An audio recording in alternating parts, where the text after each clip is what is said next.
মাত্র ১,০০০ টাকাতে কি সীতাকুণ্ড ভ্রমণ সম্ভব? সম্ভব হলেও কোথায় কোথায় যেতে পারবেন? ১,০০০ টাকাতে যাবেন নাকি খাবেন? প্রশ্ন অনেক, কিন্তু সমাধান সঠিকভাবে কজনই বা দেয়? বন্ধুরা, আসুন আজ যাচাই করে দেখি বাংলাদেশের সর্বোচ্চ নোটটি নিয়ে এত অল্প টাকাতে আসলেও কি ভ্রমণ সম্ভব? ভ্রমণ করতে কারই না ভালো লাগে, তবে এতে পিছু টেনে বসে টাকা এবং সময়। সামহাও ম্যানেজ করা গেলেও বাজেটের বিষয়টা আমাদের বেশি ভোগায়। বিশেষ করে আমরা যারা স্বল্প খরচে অল্প ভেবে প্রাণ ভরে প্রকৃতি দেখতে চাই। আজকের ভিডিওতে আমি আপনাদের জানাবো একেবারে রিয়েল এক্সপিরিয়েন্স থেকে আসল তথ্য। ঢাকা থেকে সীতাকুণ্ড ভ্রমণ করা, রাতে বা সকালে রওনা দিয়ে সারাদিন ঘুরে আবার রাতের বাসে ফিরে আসা, আসলে কি ১,০০০ টাকায় সম্ভব? সম্ভব হলে কিভাবে সম্ভব? আর যদি এতে নাও হয় তাহলে কত টাকা লাগে? কোন জায়গার পর কোন জায়গা ঘুরলে সময় আর টাকা দুটোই সাশ্রয়ী হবে? সবকিছু থাকবে এই ব্লগে। সীতাকুণ্ড এমন একটি জায়গা যেখানে পাহাড়, সমুদ্র, ঝর্ণা আর মিরসরাইয়ের লেক সবকিছু একসাথে মিলেমিশে একাকার হয়ে গেছে। সময় আর টাকার জন্য যারা ঘোরাঘুরিতে অনাগ্রহ বোধ করছেন তাদের উৎসাহ দেওয়ার জন্য চট্টগ্রামের গর্ব এই সীতাকুণ্ড হতে পারে একটি পারফেক্ট ভ্রমণ স্থান। সীতাকুণ্ড চট্টগ্রাম জেলায় হলেও ঢাকা থেকে এর দূরত্ব প্রায় ২১৮ কিলোমিটার। ভ্রমণের জন্য অনেক স্পট থাকলেও যেহেতু আমাদের হাতে মাত্র একদিন, তাই এই সফরে বেছে নেওয়া হয়েছে তিনটি বেস্ট লোকেশনকে: চন্দ্রনাথ পাহাড়, গুলিয়াখালী বিচ ও মহামায়া লেক, অর্থাৎ পাহাড়, সমুদ্র আর লেক। খরচের হিসাব করতে গেলে প্রথমে বুঝতে হবে আপনি কতজন মিলে যাচ্ছেন। এই ট্রিপের জন্য উপযুক্ত গ্রুপ সাইজ ৫, ১০ বা ১৫ জন। কারণ ছোটখাটো চলাচলের জন্য সবচেয়ে বেশি ব্যবহার হয় সিএনজি এবং অটো রিক্সা, আর এই সিএনজি বা অটোতে সাধারণত ৫ জন করে লোক ধরে। তাই ৫, ১০ বা ১৫ জনের গ্রুপ হলে আপনার খরচ অনেক অংশে কমে যাবে। প্রথমেই কথা বলি ঢাকা থেকে সীতাকুণ্ড সবচেয়ে কম খরচের অপশন ট্রেন নিয়ে। শুনতে ভালো লাগলেও বাস্তবে এই অপশনটা ততটা সহজ না। মেল ট্রেনের ভাড়া ১৩০ টাকা, অনেকে ১২০ টাকার কথাও বলে, কিন্তু এই বাজেটে স্বাচ্ছন্দ্যে যাতায়াত করা প্রায় অসম্ভব। প্রথম সমস্যা যাত্রা সমস্যা। এই জার্নিটা হয়ে যেতে পারে প্রায় ৭ থেকে ৮ ঘন্টার দীর্ঘ ভ্রমণ, যা অনেকের জন্য বেশ ক্লান্তিকর। শুধু যাওয়া না, ফেরার সময়টাও বড় একটা ধাক্কা হয়ে দাঁড়ায়। অনেক সময় ট্রেন ঠিকমতো স্টেশনেও থামে না, ফলে যাত্রা আরও ঝামেলাপূর্ণ হয়ে ওঠে। দ্বিতীয় সমস্যা বসার ব্যবস্থা। সিট পাওয়া অনেক সময় ভাগ্যের উপর নির্ভর করে, আর দাঁড়িয়ে যাওয়া লাগলে পুরো ট্রিপই বিরক্তিকর হয়ে যায়। তৃতীয় সমস্যা টিকিট সংগ্রহ। বিশেষ করে পিক সিজনে ট্রেনের টিকিট পাওয়া বেশ কঠিন এবং ঝামেলাপূর্ণ। চতুর্থ সমস্যা আগাম পরিকল্পনা। প্রায় ৮ থেকে ১০ দিন আগে টিকিট কাটতে হয়, যা অনেকের জন্য ফ্লেক্সিবল না। পঞ্চম সমস্যা গ্রুপ ট্রাভেল। ধরুন ৫ জন একসাথে যাচ্ছেন, সবার টিকিট একসাথে পাওয়া যেন সোনার হরিণের মতো। এই সব ঝামেলা বিবেচনায় স্বল্প খরচ হলেও ট্রেন অপশনটা এখান থেকে বাদ দেওয়া হয়েছে। তবুও বলি, মেল ট্রেনটি সাধারণত কমলাপুর থেকে রাত 10:30টার দিকে ছেড়ে যায়। আর আপনি যদি ট্রেনেই যাতায়াত করতে চান তাহলে মোট খরচের বিস্তারিত তথ্য ভিডিওর শেষ অংশে উল্লেখ করা আছে। এবার আসি বাসে যাওয়ার কথায়। নর্মালি বাস ভাড়া বলা হয় প্রায় ৬৫০ টাকা, তবে এখানে একটা ছোট্ট ট্রিক আছে। যদি আপনি আগে থেকে টিকিট না কেটে সরাসরি সাইদাবাদ গিয়ে বাস কাউন্টার থেকে দরদাম করে শেষ মুহূর্তের টিকিট নিতে পারেন, তাহলে ৪৫০ থেকে ৫০০ টাকার মধ্যেই টিকিট কনফার্ম করে ফেলতে পারবেন। যাচাই করব যেহেতু ১,০০০ টাকা দিয়ে, তাই মূল টাকা সেভ করার জায়গা হলো ঢাকা থেকে যাওয়া ও আসার খরচ। স্বাভাবিক যে গাড়িগুলোর কথা আমরা ভেবে থাকি, যেমন শ্যামলী, হানিফ, ইউনিক ইত্যাদি, এগুলোতে জনপ্রতি সীতাকুণ্ড পর্যন্ত ভাড়া পড়বে ৫০০ থেকে ৫৫০ টাকা। তবে খরচ কমানোর জন্য গাড়ি চয়েস করতে হবে সিডিএম। ঢাকার সাইদাবাদ থেকে সিডিএম এর গাড়ি ১৫ মিনিট পর পর সীতাকুণ্ডের উদ্দেশ্যে ছেড়ে যায়। প্রায় ২৪ ঘন্টায় এই গাড়ির সার্ভিস চালু থাকে। জনপ্রতি ভাড়া পড়বে ২৫০ থেকে ৩০০ টাকা। এখানে দর কষাকষির বিষয় কিন্তু থেকেই যায়। তবে ধরা যাক ৩০০ টাকাতে গাড়ির টিকিট করা হলো। এটি যেহেতু লোকাল গাড়ি, তাই সীতাকুণ্ড যেতে সময় লাগবে প্রায় ৬ থেকে ৬.৫ ঘন্টার মতো। ধরা যাক রাত ১০টার গাড়িতে রওনা হলাম, মাঝে কুমিল্লাতে বড় বিরতি নিবে প্রায় ২০ মিনিটের। খরচের হিসাবটা যেহেতু আমাদের মুখ্য, তাই অবশ্যই রাতের খাবার বাসা থেকে খেয়ে বের হতে হবে, কেননা কুমিল্লার খাবার একটু এক্সপেন্সিভ। ভোর 6টা নাগাদ সীতাকুণ্ড পৌঁছে যাবে গাড়ি। বাস কন্ট্রাক্টরকে বলতে হবে সীতাকুণ্ড বাজারে যেন নামিয়ে দেয়। ভোরে সীতাকুণ্ড নামার পর প্রথম গন্তব্য হবে চন্দ্রনাথ পাহাড়। এই বাম থেকে সামনে গেলেই হচ্ছে বাজারটা, বাজার থেকে বামে ঢুকতে হয়, বামে ঢুকে ভিতরের দিকে গেলে হচ্ছে চন্দ্রনাথ মন্দির বা চন্দ্রনাথ পাহাড়, যেটাই বলি না কেন। বাস ভোরে যেখানে নামিয়ে দেবে তার থেকে সামান্য বামে হাঁটলে বাজার পাবেন। বাজারে পৌঁছেই দেখা যাবে অনেক সিএনজি আর অটো দাঁড়িয়ে আছে। ভাড়া নিয়ে তেমন চিন্তা নাই, কেননা ওখানকার সিএনজি ও অটোর ভাড়া ফিক্সড করা, যদিও নতুন লোক বুঝে অনেকে বাড়তি ভাড়া চায়। বাজার থেকে চন্দ্রনাথ পাহাড়ের গোড়া পর্যন্ত অটো ভাড়া পড়বে জনপ্রতি 15 বা 20 টাকা, আর রিজার্ভ ভাড়া 100 টাকা। যেতে সময় লাগবে 25 মিনিটের মতো। পাহাড়ে ওঠার আগে হালকা কিছু খাবার সাথে রাখতে হবে আর পর্যাপ্ত পরিমাণ পানি। পাহাড়ের উপরেও খাবার ও পানি পাওয়া যাবে, তবে দাম একটু বেশিই পড়বে। পশ্চিমাঞ্চলীয় হিল রেঞ্জের সর্বোচ্চ চূড়া চন্দ্রনাথ পাহাড় সমুদ্রপৃষ্ঠ থেকে প্রায় 1152 ফুট বা 310 মিটার উঁচুতে অবস্থিত। তাই সাথে ব্যাগ বা ভারী কিছু থাকলে তা রেখে যেতে পারবেন পাহাড়ের নিচে। কিভাবে তা একটু ক্লিয়ার হয়ে নিন। লাঠি আপনি বলতে গেলে আপনি একেবারে 40 টাকা দিয়ে কিনে ফেলছেন। এখন আপনি বাড়িতে নিয়ে যেতে পারবেন, আর যদি ইউজ করার পর ব্যাক করেন ভালো, তাহলে 20 টাকা ব্যাক পাবেন। আচ্ছা, আর আমরা যেই আর হচ্ছে আমরা এখানে ব্যাগ হেলমেট এগুলো আলাদা আলাদা, এগুলো 20 টাকা করে জমা রাখি। আর যদি বাইক রাখেন ওইটা আলাদা, মানে বাইকের আমরা কোনো পার্কিং নিই না এখানে, মানে এটা মন্দিরের ফ্রি পার্কিং এর জায়গা, আমরা এমনি বাইক দেখাশোনা করি ফ্রিতে। আর ওই ব্যাগ হেলমেট যেগুলো রাখবেন এগুলো আমরা 20 টাকা করে চার্জ করি, মানে যতক্ষণে আসেন। হেলমেট ব্যাগ বলতে এটার আলাদা আলাদা, হ্যাঁ আলাদা, মানে হেলমেট রাখলে 20 টাকা আলাদা, ব্যাগ রাখলে 20 টাকা আলাদা। এখন আপনি যতক্ষণ আসেন, আমরা সন্ধ্যা 6টা-7টা পর্যন্ত থাকি, আপনি যতক্ষণ আসেন মানে পুরা দিনের কি 20 টাকা। হিসাবটা হচ্ছে প্রত্যেকটা আলাদা আলাদা, কিন্তু আপনি ব্যাগের ভিতরে যা রাখেন কিন্তু ব্যাগ বাদে আলাদা কিছু দিলে ওটার জন্য আলাদা দিতে হবে। এগুলো মূলত হচ্ছে ফাঁকা বাঁশ, এটা কিন্তু ভারী না, মানে দেখে মনে হচ্ছে যে বেতের লাঠি যেরকম মোটা সেরকম না। আপাতত একটা নিচ্ছি, আমরা অক্ষম জানি না, কিন্তু আপাতত একটা লাঠি নিচ্ছি। পাহাড়ের প্রধান গেট পার হয়ে কিছু দূর এগোনোর পর একটি ছোট ঝর্ণা পাবেন, যার দুপাশ দিয়ে দুটি রাস্তা পাবেন। একটি ডান পাশ দিয়ে উঠে গেছে, যেটি মূলত সিঁড়ির রাস্তা, আর বাম দিয়ে অন্যটি উঠে গেছে, যেটি মূলত মাটির রাস্তা। অবশ্যই বামের রাস্তাটি ওঠার সময় ব্যবহার করুন, কেননা সিঁড়ি থেকে মাটির রাস্তা ওঠার জন্য বেশি স্বস্তিদায়ক হবে। চন্দ্রনাথের চূড়ায় উঠতে সময় লাগবে প্রায় 2 ঘন্টার মতো, যদিও সময়ের বিষয়টা নির্ভর করে ওঠার সক্ষমতা ও বিশ্রামের উপর। ঘন্টা দেড় ওঠার পর মানে প্রায় 850 ফুট উঁচুতে উঠলে প্রথমে একটি মন্দির দেখবেন, যেটি দেখে অনেকে ভেবে বসে এটি হয়তো চন্দ্রনাথ মন্দির, কিন্তু সেটি আসলে বিরূপাক্ষ মন্দির। এটা কিন্তু চন্দ্রনাথ মন্দির নয়, এটা হচ্ছে শ্রী শ্রী বিরূপাক্ষ মন্দির। এটা হচ্ছে ঠিক চন্দ্রনাথ মন্দিরের আগে একটা মন্দির পড়ে, সেটা। তার থেকে বাকি দূরত্ব ওঠার পর চন্দ্রনাথের চূড়ায় স্পর্শ করবেন, যার সৌন্দর্য দেখে আপনাদের এই 2 ঘন্টার কষ্ট 1 নিমিষেই দূর হয়ে যাবে। কিছুটা সময় এখানে অতিবাহিত করে নামা শুরু করতে হবে সিঁড়ির পথ ধরে। উঁচু উঁচু সিঁড়ি দিয়ে নামতে গিয়ে ঠিক তখনই বোঝা যাবে কেন সিঁড়ি দিয়ে না ওঠাই সঠিক সিদ্ধান্ত ছিল। যেহেতু নামতে হবে তাই খুব বেশি সময় লাগবে না, সব মিলে 40 মিনিটের মতো সময় লাগবে নামতে। একটি গুরুত্বপূর্ণ তথ্য দিতে চাই, যদি কেউ মনে করে থাকেন চন্দ্রনাথে ওঠার পর ট্রেক ছাড়া মানে পায়ে হেঁটে ওঠা ছাড়া আর কোনো উপায় নাই, তাদের জন্য একটি সুখবর দিতে চাই। চাইলে আপনি বা আপনারা চন্দ্রনাথে সিএনজি করেও প্রায় চূড়ার মাথা পর্যন্ত আসতে পারবেন। খরচ ও পুরো বিষয়টি সিএনজি ওয়ালার কাছ থেকেই শোনা যাক। সেখান থেকে যদি আপনি সহস্রধারা ঝর্ণা পর্যন্ত যান তাহলে পড়বে 500 টাকা ভাড়া। ওকে। আর যদি সুপ্তধারা পর্যন্ত যান তাহলে 700 টাকা। ওই নিচে নামার আগে হচ্ছে 2টা ঝর্ণা আছে, তাই বলছেন? হ্যাঁ, 2টা ঝর্ণা। আপনি যেখানে ইচ্ছে ওখানে নামতে পারবেন। ওই মানে নিচ পর্যন্ত 800, এরপরে আমরা যে লোকেশন পর্যন্ত যাচ্ছি ওই হিসাবে 500 আর 700।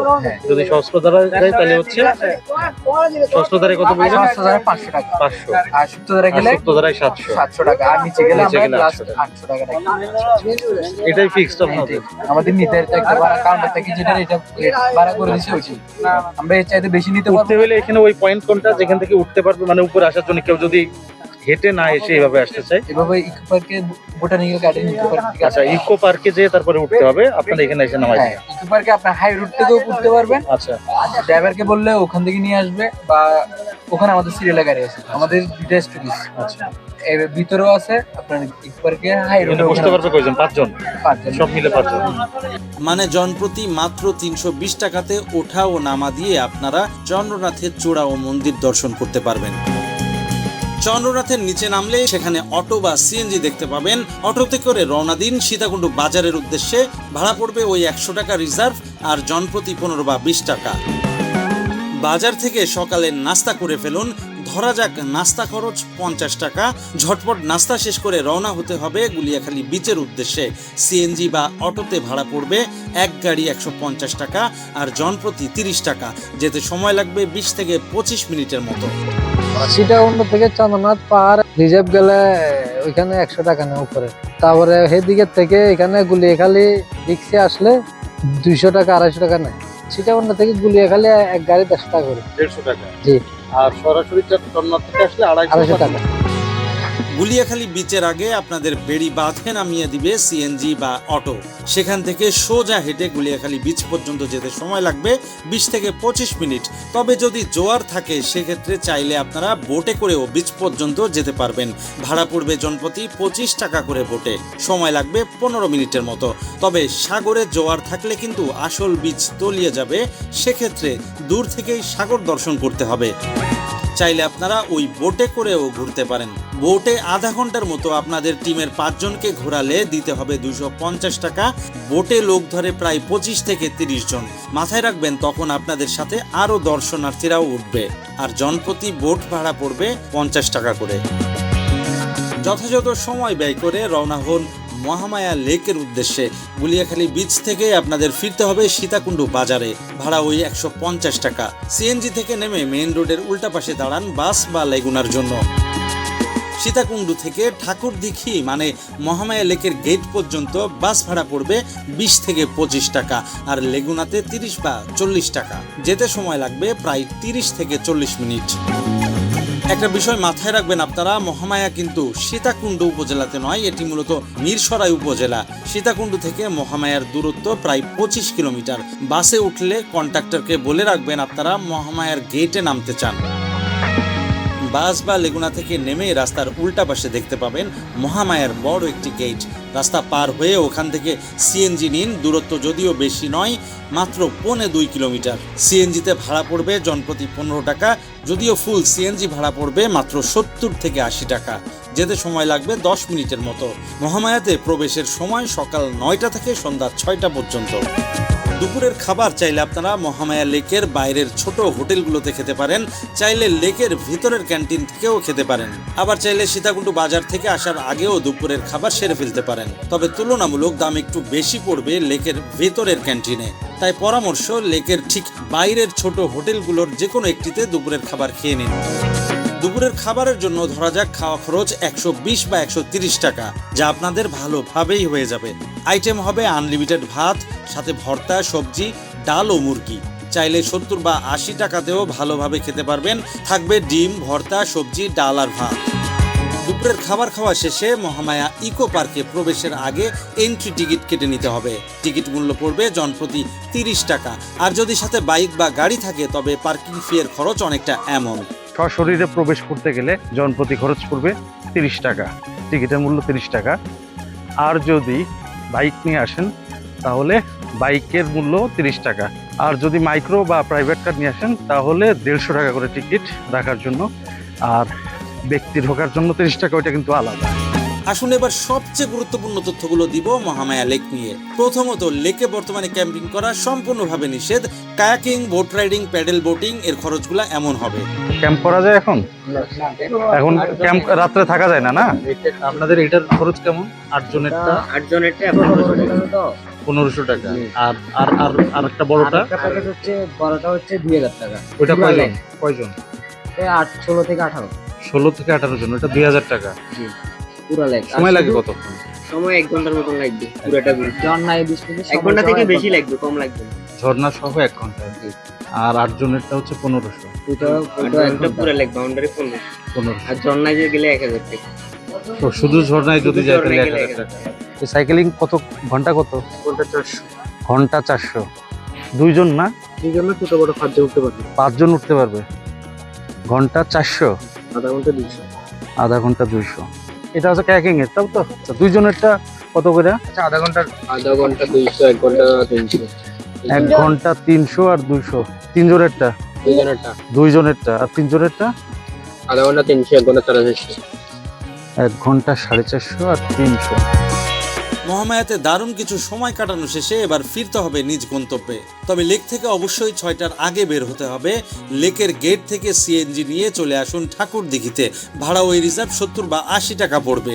রাস্তার যে পাশে নামবেন সে পাশেই কিছুটা সময় অপেক্ষা করলে ঢাকা ফেরত বিভিন্ন গাড়ি পাবেন।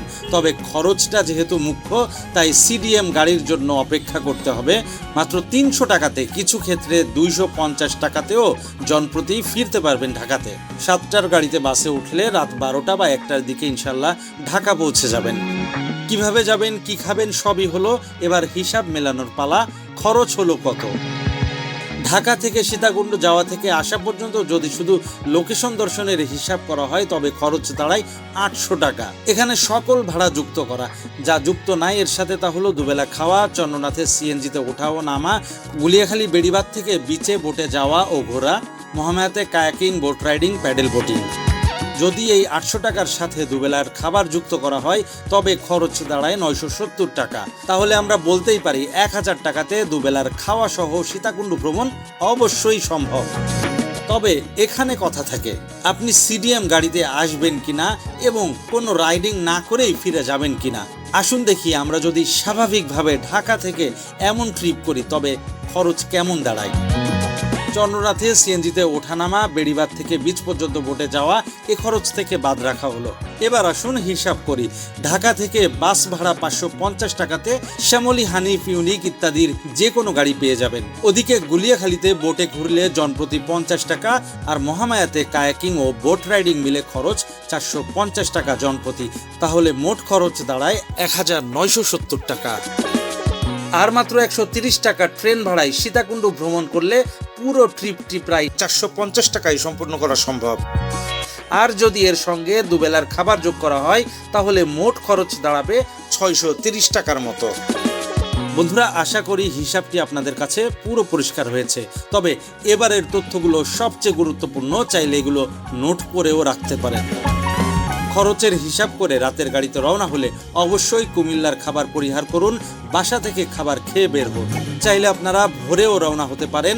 ভোর 4:30 থেকে সীতাকুণ্ডুর গাড়ি পেয়ে যাবেন। সীতাকুণ্ডু ডে ট্যুরে চাইলে আপনারা এই 3টি স্পটকে কাস্টমাইজও করতে পারেন। চাইলে পাহাড় বাদে ঝর্ণা অথবা লেক বাদে ঝর্ণা এমনও হতে পারে। তাতে খরচের খুব বেশি তারতম্য হবে না। যদি রাতে সীতাকুণ্ড থাকতে চান তবে সীতাকুণ্ড বাজারে বেশ কিছু হোটেল পেয়ে যাবেন। যদিও খুব ভালো মানের তা বলবো না। 500 থেকে 1500 এর ভিতরে নন এসি থেকে শুরু করে এসিও পেয়ে যাবেন। চাইলে কিছু হালকা খাবার ভ্রমণের সময় সাথে রাখতে পারেন, শক্তি যোগাবে। যেমন বাদাম, কিশমিশ, খেজুর, চকলেট, স্যালাইন ইত্যাদি। প্রতিটি ভ্রমণে ব্যাগ হালকা রাখার চেষ্টা করুন। চার্জের কথা মাথায় রেখে পাওয়ার ব্যাংক সাথে রাখুন। আমরা সীতাকুণ্ডের ছোট দারোগার হাট থেকে ট্রেক শুরু করে সহস্রধারা ঝর্ণা 2 পেরিয়ে পাহাড় টপকে প্রায় 3 ঘন্টার অচেনা ছিরি পথে ট্রেক করে চা বাগান পার হয়ে পৌঁছেছিলাম হাজারিখিল বন্যপ্রাণী অভয়ারণ্যে। সেখানে রাতে ক্যাম্প করে পরদিন ফটিকছড়ির নারায়ণের হাট হয়ে নতুন একটি রুট দিয়ে মিরসরাইয়ের লেবু বাগান পেরিয়ে পৌঁছাই মিরসরাই বাজারে। আর এই পুরো জার্নি ও ট্রেকের বিস্তারিত গাইডলাইন, কিভাবে যাবেন, কোন রুট ধরবেন, খরচ এবং প্রয়োজনীয় সকল তথ্য সবকিছুই থাকছে পরবর্তী ভিডিওতে। ট্যুর সংক্রান্ত যে কোনো তথ্যের জন্য চাইলে আপনারা আমার ফেসবুক পেজ জাহিদ দ্য ট্রাভেলারে যোগাযোগ করতে পারেন। ভিডিওটি ভালো লাগলে অবশ্যই একটি কমেন্ট করে আপনার মতামত দিয়ে আমাকে উৎসাহিত করুন। সাথে একটি লাইকও দিন। আর পরবর্তী ট্যুর সংক্রান্ত ভিডিওর আপডেট পেতে সাবস্ক্রাইব করে বেল আইকনে ক্লিক করে রাখুন। ধন্যবাদ এতক্ষণ সাথে থাকার জন্য।